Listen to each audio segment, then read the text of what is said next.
Representative Jessup, welcome to the Committee on Ways and Means. And this bill doesn't have a number. It hasn't been introduced yet. Is that correct? Chair Knobloch, you are absolutely correct. Okay, all right. I just wanted to make sure. Okay, well, Representative Jessup, you've heard some of the testimony and other discussion on this subject as well as your bill. Can you present your bill? Certainly. And first of all, Chair Knobloch and members of the esteemed Ways and Means Committee, thank you for allowing me this opportunity to appear before you. I'd like to just give a couple of words in preface to the actions that I would like to pursue here. Back in 2011, I was just a Minnesota citizen. I wasn't involved with politics, didn't even think about politics. And I recall the shutdown, as many of you most likely have done as well. And as we think about that shutdown, we received, as a state, significant national attention as well. Now, most times, I'm a longtime Minnesotan, was born here. Most times when Minnesota is spoken about in the media sphere, national or even public, we usually get high accolades.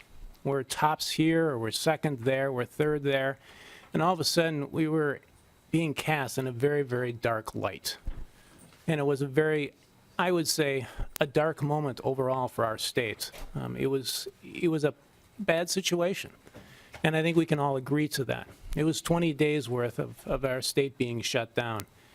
And I just remember at that point being a citizen, and I got to be honest, I didn't feel pride in our state. I didn't feel proud to be able to say I'm a Minnesotan. It was disappointing. And I think overall that the citizens of our state perhaps had the same feelings. As activists on both sides, Republicans and Democrats, it's always like we want to blame the other party. We always want to say, hey, we're right and they're wrong. Well, that whole shutdown was because we just could not come to agreement. And the end result was, who was the losers? The average Minnesotan was a loser. And I would also go on to say that those who worked for the state, as well as their families, were also the losers. Now, it's rare for a Republican to come up here and defend a state employee, but I am going to do that. I just think this was a bad situation. Since 2011, we can see on the national scene, we can even see in the Minnesota scene, we continue to have conflicts. We continue to have Democrat versus Republican, and you guys are the worst people on the face of this earth, and we are the shining, solution to every single problem on the other side. I would love to anticipate that at some point we're going to gain compromise, that we're going to come to the middle, and there's going to be more collaboration, more collegial relationships. But I'm not feeling that. And as I bring this before you, I think back to 2011, and at that time, one of the assessments is that the public's faith in state and public officials eroded. That's not where we want to be. As legislators, as public officials, we can do better. And I look at our state. Just recently, we had another accolade that said, you know what? Minnesota is one of those that has good governance. Across all of the states in this country, in the United States, Minnesota is known for good governance. And that's what I recall. But 2011 was clearly an example where we did not have good governance. And I look at now being a legislator, along with all of you, and I look at our responsibility to average Minnesotans. And I think our responsibility is to make sure that we look to their best interests. I know each one of us is going to have differences of opinion. Okay, what is in the best interest of our state and of our citizens?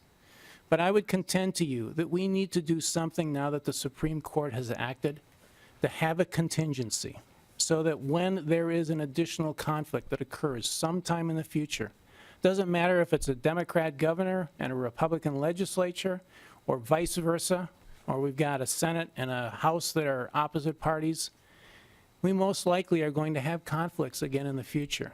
And I think it's beholden upon us as legislators, to think about how do we avoid another 2011 shutdown somewhere in the future. I look at the expertise of all of you. You've been here. You've done legislation for quite some time. And I challenge not only myself, but I challenge all of you. Let's come up with some way to have some mechanism, some backstop, so that if there ever is a situation where we don't get a budget resolved and accomplished in time, that there is some way that the state moves forward. We spoke about essential services, and all of us can debate what is an essential service. Quite honestly, I do not want to be in a position to establish this is essential service, and you know what, over here, this is not an essential service. I don't think any of us should be in that type of a position, and that's why I'm looking at we continue operations at some lower level. I look at this and I say, if you think back to 2011, yes, the court went ahead and they established essential services, but we still had all of our parks closed, we had rest areas closed, all of the road construction projects were laid to rest. We also had, if you went to get your driver's license or tabs, some places could do it, some places could not. We know we've got that issue going on right now, and that's a concern. And then, quite honestly, I can remember driving south in St. Paul. It was probably about noon or 1 o'clock, and hearing on the radio, you know what, there's a crisis because the beer distributors can't get their license. So they won't after, I think it was July 1st or whatever it was, August 1st, whatever. They won't be able to distribute the beer. Well, I got to ask you, is giving the license for beer distribution, would that be a non-essential service? I think if you ask the average Minnesotan, they'd say, darn right that's an important and essential service. So I don't think any of us really want to be in a position to give a criteria, okay, we will fund this and we won't fund that. When I look at legislation, I try and look at it from the standpoint, I want something out there that is simple for the average Minnesotan to understand, that we are trying to put forth the best legislation possible. And I think something along the lines of a continuing appropriation at a lower amount is the right way to go. Do I have all the answers here? Absolutely not. I am really looking for assistance on this matter. And I ask for your help in the sense that I think we need to put something forward for what's in the best interest of the state of Minnesota and for its citizens. Thank you. Representative Jessup, can you briefly just talk about what your bill does? Thank you, Chair. I know we've gone ahead and probably already had a lot of testimony about what it does, but you are the author, so I think you should fill in any other details that we haven't discussed. Thank you, Chair Knobloch. I'm not going to repeat all that has been spoken upon. We have put in a 90% number here for continuing appropriations. Is 90% the correct number? I will leave that up for open discussion. I am not wedded to it. But I am looking at the situation that we see in our state of Wisconsin. And in the state of Wisconsin, as you mentioned, Carlson. right, I want to say you by your first name, but Representative Carlson, as you mentioned, the legislature in the state of Wisconsin operates more on a yearly basis, whereas we are on a part-time basis. And what has occurred is they will allow for a budget not to be signed because they know that there's a continuing appropriations provision in there that will continue to keep government going. And because it's at 100%, to some extent, there isn't quite the motivation for the legislature and the governor to get together and make sure that we do get a budget accomplished. Again, we want to, if we do anything going forward, we don't want this to be a disincentive for a governor and a future legislature to get a budget accomplished. We want that to occur. We want something, though, in place in case our ideal is not met. So I would say the 90% there is simply as an opportunity to say, you know what, we all have a vested interest and incentive to get a budget accomplished. I think one of the other points, and I think Representative Hillstrom, you mentioned it, was what if we are in a deficit situation? And that might be one other reason to take a look at a continuing appropriations measure and say, we don't want it at 100%. We want to allow a little bit of a lesser amount. We have done a good governance, and I will give all of you credit for this, along with Commissioner Franz in the executive branch. We are in a very healthy economic, financial situation relative to other states in the country. And I think that from a fiduciary standpoint, we do need to be careful, as you mentioned, Representative Hillstrom, on making sure that if we were to put some provision into law, that it does take and give some evidence that perhaps we could be in a situation where our revenue is not coming in at 100% of where we would anticipate it to be. Representative Carlson. I thought I had you on the list. I just helped him with the name, was all. Oh, okay. All right, okay. Other questions for Representative Jessup? Representative Liebling. Thank you, Mr. Chair. And Representative Jessup, I know you were listening to the conversation we had. I mean, do you, what do you say about the, I guess the idea that when you have a 90% ongoing appropriation, that it gives more incentive to some people than to others to actually settle? Obviously, people who want to cut government might just think, hey, 90%, that's good, should even be 80, should be 70 maybe, but they're not going to be very incentivized to settle by that, some people.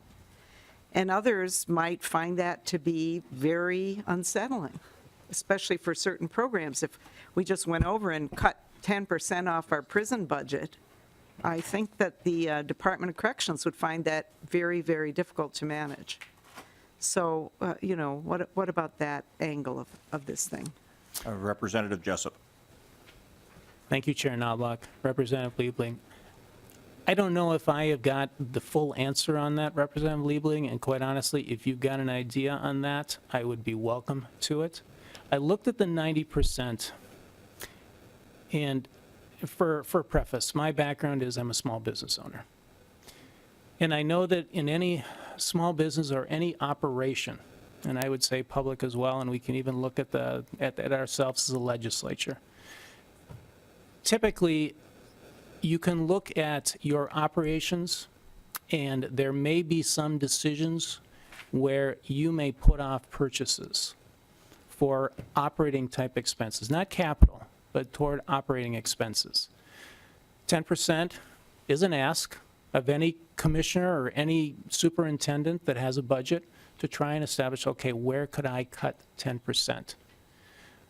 But in the short term, most likely, and I shouldn't use the word most likely, but I will say in my experience, in the short term, those types of decisions can be made.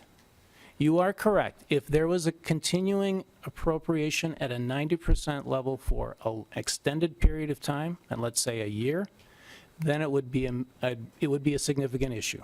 Absolutely, I would agree with you. My expectation, and it could be the wrong expectation, I will grant you that. My expectation is that if we went to a continuing appropriation and the legislature and the governor did not get the budget accomplished, what's the perception that even hits us today? The public's perception is, you know what, those public officials, they don't get their work done. They still don't get their work done. And my expectation is the public would be demanding that a budget get accomplished. And I don't see us in a protracted, extended period where we would not have a budget in place. I could be wrong. I could be a little bit, the glass is half full on that. But I do anticipate that sometimes we talk about the media being kind of the fourth influence in terms of government. Quite honestly, I think it's the citizens of the state. And I think there would be enough clamor from citizens all across the state that would say, you know what, you guys need to get this done. You need to get it finished. Representative Dean. Thank you, Mr. Chair, and Representative Jessup, thanks for bringing this forward, and I know as a freshman you're in a unique position to do that because you run a competitive race, you're out talking to lots of people, and in your first term you hear from lots of different kinds of people more often than senior members with specific areas of expertise or statewide significance in terms of a certain area. So you get a lot of different feedback as a freshman. As a freshman, when Representative Hamilton and I came in, we had a brief government shutdown under Governor Plenty. And we heard a lot of that as freshmen and from the people that we had just connected with. And you have a little bit of a different view of a different branch on the tree, and I think it's a good perspective. And it's one that I think a continuing resolution made a lot of sense. Now, at that time, it depends on who's in charge. If one party's in charge, you call it government on autopilot. And if the other party's in charge, you call it a lights-on bill. And if you switch governors, you switch what you call it, and you're either for it or against it, depending on where you were last year. That's just my experience here. So that's what I've seen over time. That the people arguing for it argue against it when the governor changes. And you brought up 2011. At that point, we were debating and shutting down over a $34.34 billion budget. We are looking at a $46 billion budget currently. From July of 2013, that was certified at 34. We are now at 46. That wasn't a long time ago. So you've seen that rapid growth. And you'd say, what's a better backstop? A shutdown or a continuing resolution where you continue? And the absolute abject disregard for getting a quality product done through the process over time has eroded. So that I have actually come around to reversing my opinion on this. I think that the last minute hundreds pages amendments on the floor that nobody can see, made by a few people at the last minute, has created bad bills no one understands, and bad spending. I think, and overspending. So I think that allowing the governor perhaps more time to do that and more time is a risk, but it's one that I think will have better bills if we do, because we have abdicated our responsibility as legislators to craft the bills and vote on them appropriately. So I've kind of changed my tune on this over time. Members, we're coming up on 4 o'clock. Let me recognize Representative Carlson for a last question or comment. Yeah, I was just going to comment that if something like this were to move forward, we've spent some time talking about 90% of the 20%. And when you think of the state budget, so much of it is passed through. I think you'd have to have a discussion of what's in that 20% that would be absorbing that 90% cut.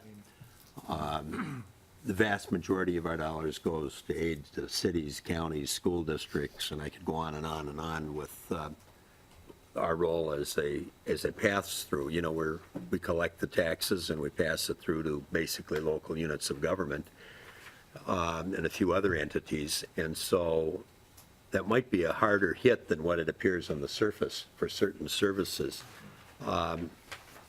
I last term was serving on state government finance. You know, that would be one that would be, most of the accounts in there would be taking a really hard hit. So you'd want to look at what you're doing. And I won't lead us down to a discussion of that right now, but once this is done, I do have a quick question of you, though, Mr. Chairman, about something in the future. Oh, okay. Well, let me, Real quick. oh, Representative Erdahl. In the interest of time, I really won't ask my question, but I was wondering what the majority leader, what advice Representative Dean would have given the majority leader in 2011. But I won't get into that right now. It's a very good question. No, you're not asking Representative Dean to yield. Oh, okay. Ask me after. All right. Well, let me, I gather that Representative Carlson's question is about a different topic. So Representative Jessup, let me recognize you for any last words you have. Thank you, Chair Knobloch. And again, thank you all, members of this committee, for allowing me to speak. And I will just say, the passion that I have before you on looking at this is I look at, we can continue to focus one-on-one with one another and what makes sense and so forth. But in the end, we serve the state of Minnesota and we serve the citizens of this state. And I would say, I hope that none of us would like to see a shutdown like we had in 2011. And I think as legislators, we need to work together to find how do we incorporate good governance to ensure it does not, again, occur in the future. Thank you for your time. Thank you, Representative Jessup.